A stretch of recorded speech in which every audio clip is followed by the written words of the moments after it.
Hello everyone, we are going to discuss today Code 1 paper which is related with semester 1 students, honors students. So earlier I discussed about logography and logographers, and there are some old video audio lectures that is present in playlist. Go and check out. You will find out the all details about the Hecataeus, Charon and Genthus. So I am not discussing on that particular topics. So check out all those videos and it will be helpful. Today I am talking about the great or the very first historian or the very first titled historian, that is Herodotus. Herodotus के बारे में आप लोगों ने सब कोई ने सुन रखा होगा. उसे इतिहास का जनक कहा जाता है और ये इतिहास का जनक जो टाइटल है उसे सिसरो ने दिया था. तो हेरोडोटस का जब आगमन हुआ तो वो बहुत ही एक ट्रांजिशन फेज था. उस समय इतिहास लेखन की कोई बात ही नहीं थी. इवन बहुत सारे हिस्टोरियन हेरोडोटस के इतिहास लेखन को भी क्रिटिसाइज करते हैं और उसे वो पर्टिकुलर या ये कहा जाए एक साइंटिफिक हिस्ट्री राइटिंग के अंदर उसे नहीं रखना चाहते हैं.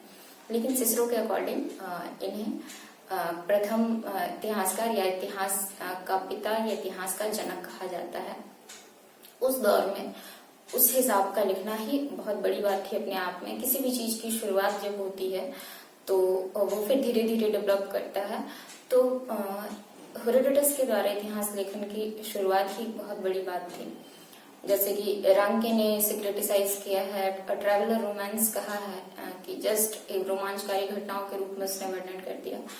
तो पहले तो हम ये जान लें कि यूनान से बिलोंग करता था. ग्रीक हिस्टोरियोग्राफी में, ग्रीक हिस्टोरियन में हम पढ़ते हैं हेरोडोटस के बारे में. उसकी पहली पुस्तक हिस्टोरिया, जिसे कभी कभी क्वेश्चन भी रहता है हिस्टोरिया किसकी रचना है या फिर हिस्टोरिया वर्ड का मीनिंग क्या है.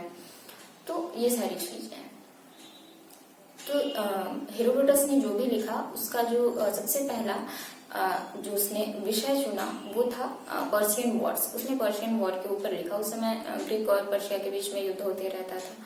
तो उसने युद्ध का विवरण इस तरह से किया है जैसे कि कोई युद्ध नहीं, एक किसी युग या किसी काल का उसने वर्णन किया है. यानी बहुत ही डाइवर्स उसने वर्णन किया है उस युद्ध के बारे में. उसके बहुत सारे चीजों को दिखाया है. सिर्फ युद्ध और सैनिक अभियानों को ही न लिखकर उसने और भी चीजों को लिखा है. तो बेसिकली ऐसा माना जाता है कि उसने बहुत सारी सुनी सुनाई बातें भी लिखी हैं. बहुत ज्यादा वो एनालिटिकल या फिर साइंटिफिक वे में उसने नहीं लिखा है. जैसे कलिंगवुड ने कहा है कि उसका बस लिखने का एक ही मकसद था और वो मकसद था आने वाली भावी पीढ़ियों के लिए वो प्राचीन घटनाओं को सुरक्षित कर सके. बी शेख अली उन्होंने क्रिटिसाइज किया है. उन्होंने कहा है कि हेरोडोटस जो था उसने सिर्फ रोमांचक घटनाओं का जाल सा बुन दिया है. समथिंग ऐसा कुछ कोटेशन बी शेख अली का भी है. और सिसरो ने तो खैर उन्हें जनक ही माना है. सिसरो के द्वारा ये भी क्वेश्चन रहता है शॉर्ट क्वेश्चन में कि इतिहास का जनक के रूप में हेरोडोटस को किसने माना है या ये टाइटल किसने हेरोडोटस को दिया था. तो सिसरो ने. और ट्रैवलर रोमांस के बारे में भी आपको पढ़ना है. आप लोग सिलेबस में देखिएगा. और ट्रैवलर रोमांस लिखा हुआ है. तो इनकी जो लेखनी है उनको एक जगह संग्रहित करके उसे नाम दिया गया है ट्रैवलर रोमांस का. तो बहुत सारी रोमांचकारी घटनाओं के बारे में एक ऐसा जो कि ट्रैवल कर रहा है एक यात्री, और उसने जो जो चीजें भी देखी और वो उसने लिख डाली. अभी मैंने जो आपको इन्फॉर्मेशन दिया जस्ट ये उसी का कुछ लिखित फॉर्म में है. तो देखिए लिखने का तरीका बस ये है. हिस्ट्री को ऐसा नहीं है कि हेरोडोटस की तो बहुत सारी बातें हैं लेकिन आप सबको एक एक करके याद करने बैठ जाएं, नोट्स को लाइन बाय लाइन याद करना, बिल्कुल भी वैसा नहीं करना है.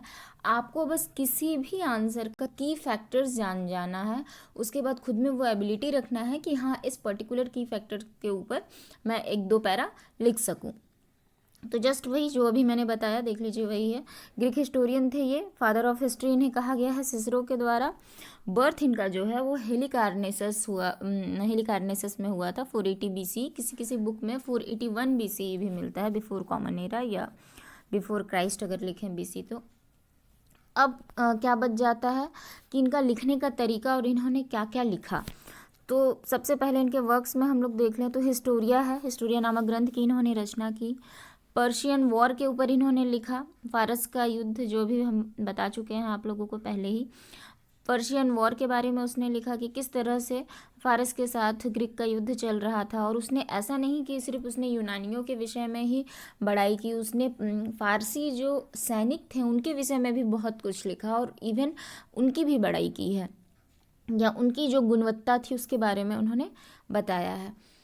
और ट्रैवलर रोमांस जो है रैंके के अकॉर्डिंग, यानी वो उसने कुछ सुनी सुनाई बातें या कुछ ट्रैवलर्स की सुनी बातें या खुद ट्रैवल करके उसने जो चीज़ देखा समझा, तो कई बार उसने उनसे कुछ भूलें भी हुई है, जैसे नदी को पहाड़ समझ लेना, इस तरह का। तो ये कहीं ना कहीं पूरी तरह से इसे हम हिस्टोरिकल नहीं मानते हैं, इनकी रचना को नहीं मान सकते हैं, क्योंकि डिफरेंट हिस्टोरियंस के अकॉर्डिंग मॉडर्न टाइम में क्रिटिसाइज़ किया गया है। लेकिन उस वक्त उस दौरान ये अपने आप में हिस्ट्री ही था। जैसे हिस्टोरिया से पूछ देता है, या वर्ड हिस्ट्री से रिलेटेड भी कभी कभी क्वेश्चन रहता है कि कौन सा वर्ड है, किससे लिया गया है, इसका मीनिंग क्या है। तो ग्रीक वर्ड है हिस्टोरिया, हिस्टोरिया से आया है। इस्टोरिया भी कहीं कहीं मिलता है। इसका शुरुआती प्रोनाउंसिएशन ई से स्टार्ट होता है, इस्टोरिया। और इसका अर्थ होता है टू नो, ठीक है, किसी भी चीज़ को जानना। फिर कुछ और भी अर्थ इसके निकाले जाते हैं। कुछ घटित हुआ, परफेक्ट जो घटित हो चुका है उसके बारे में जानना। तो ये सारी चीज़ें हैं। जस्ट यही 3-4 की फैक्टर्स है और इसी को आपको बस लिखना है। अब उसकी राइटिंग स्किल के बारे में, यानी हिस्टोरियोग्राफी के बारे में हम लोग देख लेंगे कि उसने हिस्ट्री राइटिंग कैसे किया। जो जो अभी मैंने बताया 1, 2, 3 सेंटेंस में बस वही है। उसने क्या किया, फैक्ट को कलेक्ट किया। फैंटेसी मतलब उसने बहुत ही रोमांचकारी, बहुत ही अच्छे तरीके से उसने लिखा है। उसने सुनी सुनाई कहानियों को भी लिख डाला है। मेमोरीज जो थे, कुछ लोगों ने कुछ अगर आख्यान बताएं या कुछ अपनी यादें बताई तो उसको उन्होंने लिखा है। और थोड़ा उनका जो लेखन का तरीका है वो आर्टिस्टिक वे में है, ताकि जो पढ़ने वाला है उसे पढ़ने में अच्छा लगे। लेकिन एक्चुअली हिस्ट्री तो एविडेंस बेस्ड होती है, वो आपको अच्छा लग रहा है या नहीं लग रहा है, इट डजेंट मैटर। जो फैक्ट है उसी के अकॉर्डिंग लिखा जाता है। तो उनकी राइटिंग स्किल में सारी चीज़ें मिली हुई थी। थोड़ा बहुत हिस्ट्री का तो अंश था ही, साथ में ये सारी चीज़ें भी थी। तो ये ओवरऑल हेरोडोटस का हिस्ट्री राइटिंग के बारे में हो गया। जस्ट आपको ये 4 से 5 की पॉइंट्स याद रखने हैं, एक समझ रखना है हेरोडोटस के बारे में, तो फिर बिल्कुल भी अनफेमिलियर नहीं लगेगा ये टर्म, ठीक है। तो ये ओवरऑल हेरोडोटस के बारे में हम लोग जानेंगे। वो हेलिकार्नेसस का रहने वाला था।